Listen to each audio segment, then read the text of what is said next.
परतावा देण्याच्या आमिषानं सांगलीतील दोघांची 3,67,550 रुपयांची फसवणूक। महिन्याला 12% परतावा देण्याचा वादा करून सांगलीतील दोघांची 3,67,550 रुपयांची फसवणूक केल्याचा प्रकार उघडकीस आलाय। याबाबत संजय शंकर सुतार राहणार कसबे डिग्रस तालुका मिरज यानं संशयित अमित कुमार पाटील राहणार अशोकमळा आरग तालुका मिरज याच्या विरुद्ध विश्रामबाग पोलिसात फिर्याद दिली आहे।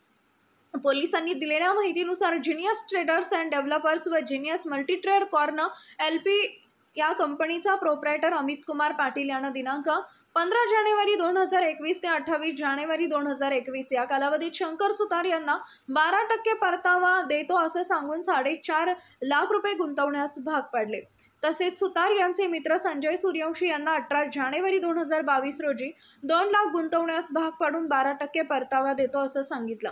त्यानंतर सुतार यांना मूळ रकमेपैकी 2,33,450 रुपये परत दिले, तर सूर्यवंशी यांना 1,51,000 रुपये परत केले। त्यानंतर सुतार याचे 2,16,550 रुपये व सूर्यवंशी यांचे 1,51,000 रुपये परत केले नाहीत।